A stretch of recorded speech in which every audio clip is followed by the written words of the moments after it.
whether you realize it or not, Mayor Whitman, you're the cause of this bump on my head and this black eye. It's all your fault. All my fault? Yes. What are you driving at anyway? Well, I'd never got them if it hadn't been for that article of yours in the paper. Oh, yes. Yes. Good idea, if I do say so myself. Well, it wasn't for me. I tried it. When I accidentally blocked the way by stopping on the crosswalk, I didn't expect people to walk around.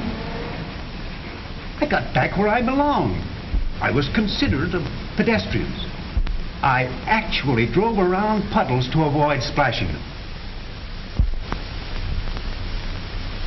But I was also considerate of my fellow motorists. When some fellow was trying to get across the line of traffic, I let him through. Courtesy was only a matter of a few seconds. I had time for it. I swung out of line so the car parallel to me wouldn't have to stop for a double-parked car. When a driver nosed out ahead of the line at a stoplight, I didn't take the chance to smash him into the oncoming cars. I even treated the deliberately reckless driver courteously. And when some driver's motor had gone dead on him, and everybody was honking loudly, impatiently, I sat quietly and waited. I knew it would do no good to blow my horn. Well, that's fine. Real, genuine courtesy behind the wheel. Well, it seems to me that article of mine did a lot of good for you.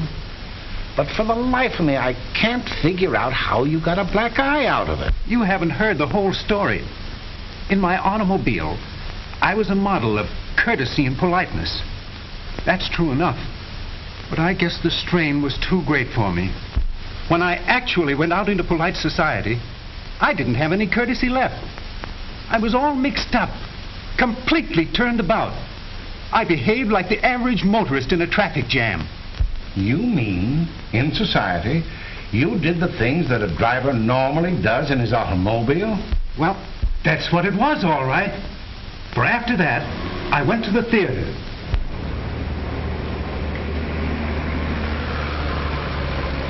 Something happened to me the moment I set foot out of my car.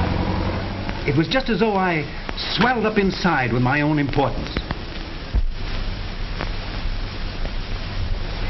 Waiting in line, I was as restless as a driver held up by a traffic light. I treated a dear old lady as if she were a car trying to cut through the traffic. I was a regular bore. When someone bumped into me... I'm very sorry. Why don't you watch where you're going? I gave him a piece of my mind. When we were held up in the theater aisle because a lady had dropped her purse, I pushed through the crowd and protested loudly.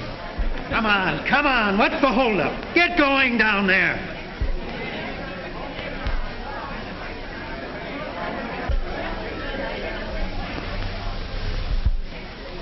And when a lady wanted me to get up so she could pass, I yelled out, "Go on around the other way." Well, I guess I carried things a little too far. The ushers landed on me.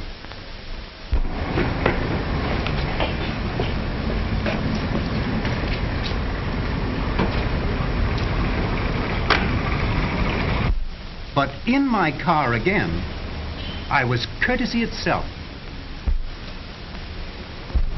Oh, sorry, boy. I almost forgot your tip. Good evening, gentlemen. I was careful to give signals before I made turns. Even though other drivers threw their bright lights in my face, I turned on my passing lights. When someone in back of me failed to put on his brakes soon enough... Oh, that's quite all right. No harm done. Well, Mayor Whitman, that's my story. That's how I got the bump on my head and the black eye.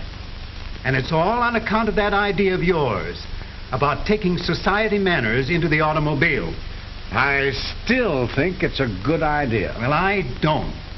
What's going to happen to me if I keep on... Nothing more serious than a bump on the head now and then. Yes, but it isn't natural.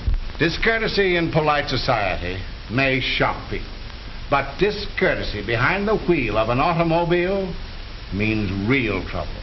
When all motorists learn to take their company manners with them into their automobiles, driving will be much more enjoyable and a lot safer.